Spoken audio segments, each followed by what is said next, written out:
My mom told me you had to come. Where is she?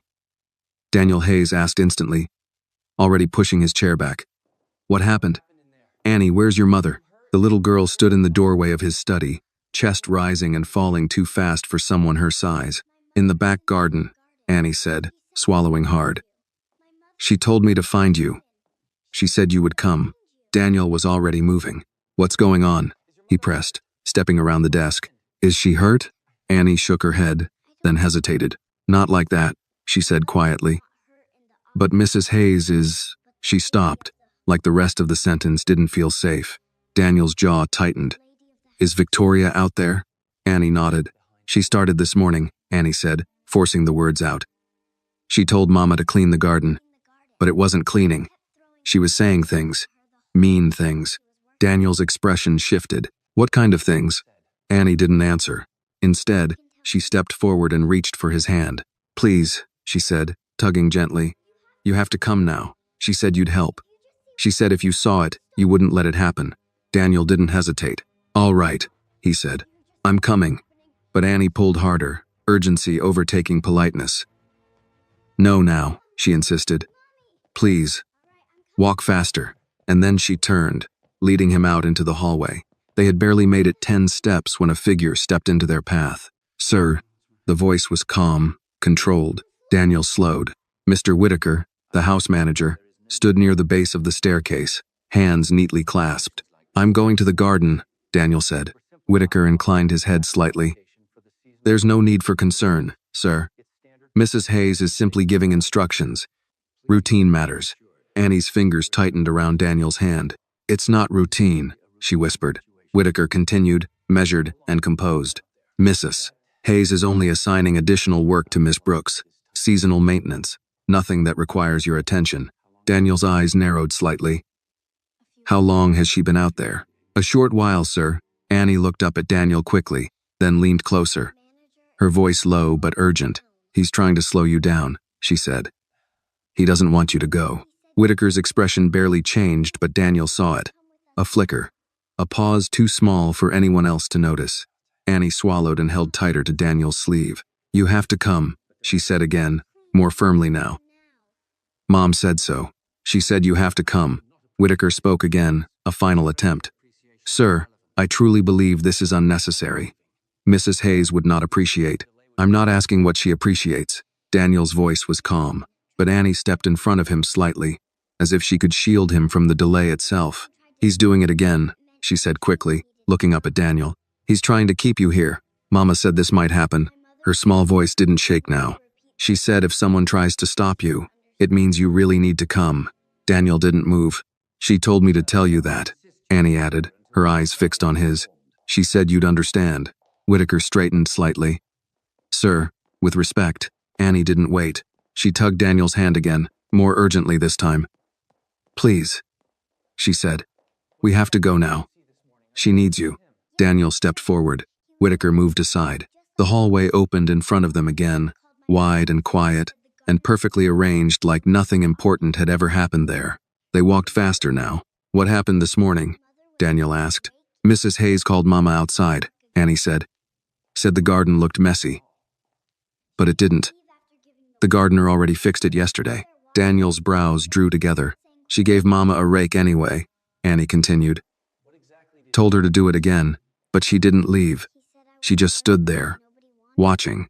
Her voice dropped, and then she started saying things. Daniel's jaw tightened. Like what? Annie hesitated, then said. She said, Mama doesn't belong here. That people like us should remember where we stand. Silence followed them for a few steps. And your mother? Daniel asked. She didn't say anything, Annie replied. She just kept working. That was worse. They reached the glass doors. Annie pushed one open, cool autumn air rushing in. Come on, she said again. Please. Daniel stepped outside. The garden stretched before them, perfect, controlled, untouched, except for one place. Victoria stood near the far edge, composed as always, her posture effortless, her presence sharp even in stillness. Clara stood across from her, working. A rake moved through leaves that had already been gathered once. Daniel slowed. Annie stopped beside him. That's her, she said softly. That's where Mama is. Daniel stepped forward. Victoria turned. Daniel, she said lightly. I didn't expect you out here. Clara didn't look up. Daniel's gaze moved between them. What's going on here? He asked. Victoria smiled. It's nothing, she said. Just a bit of work. Daniel looked at the garden again. He looked back at Clara. At the tension in her shoulders, Daniel moved closer instead. Victoria watched him approach, composed as ever, her posture flawless, her expression just short of amused. Really, Daniel? She said lightly, adjusting the cuff of her sleeve. There's no need to interrupt. I was simply making sure things were done properly. Daniel stopped a few feet away. What needed to be done properly? He asked. Victoria tilted her head, as if the answer were obvious. The garden, she said. It's late in the season. Leaves pile up quickly. You know how appearances matter. Daniel let his gaze drift across the space. He looked back at Clara. Did I ask you to do this? He said. Clara hesitated, then finally lifted her eyes. No, she answered quietly. Victoria let out a soft breath, almost amused. Daniel, must everything go through you? This is a household, not a boardroom. Daniel's eyes shifted to her. No, he said. It's my house. Victoria's smile remained, but it no longer softened her face. Of course it is, she said, which is exactly why I'm maintaining a certain standard. Clara lowered the rake slightly, as if suddenly aware of how tightly she had been holding it. I can finish, she said, her voice steady but thin. It's fine. Daniel didn't look at her. It's not fine. Victoria's expression sharpened. This really isn't necessary, she said. You're making something out of nothing. Daniel stepped forward. It stopped being nothing when I had to come find you. If this moment made you feel something deep inside, take a second to like this video. Share your thoughts in the comments, and tell me where you are watching from. And if stories like this matter to you, don't forget to subscribe for more. Stories that stay with you long after they end. Victoria's eyes flicked, briefly, to Annie. Well, she said coolly, perhaps someone should teach her not to wander into private areas of the house. Annie didn't move, but Daniel felt her presence behind him steady, unafraid. She went where she needed to go, he said. Victoria's lips pressed together, irritation beginning to surface beneath control. You're overreacting, she said. This is hardly. What did you say to her? The question cut clean through her sentence. Victoria blinked once. I beg your pardon?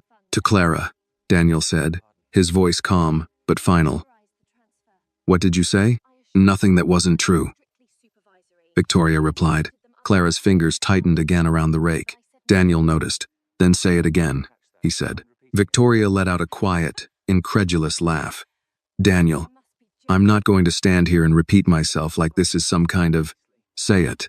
Victoria studied him carefully. Then she straightened, her voice cooling into something sharper, more deliberate. I said, she began, that Miss Brooks should remember the nature of her position.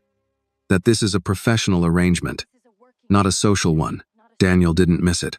And? He asked. Victoria's gaze flicked toward Clara, then back to him. And that familiarity can create confusion, she continued, which I do not tolerate in my home.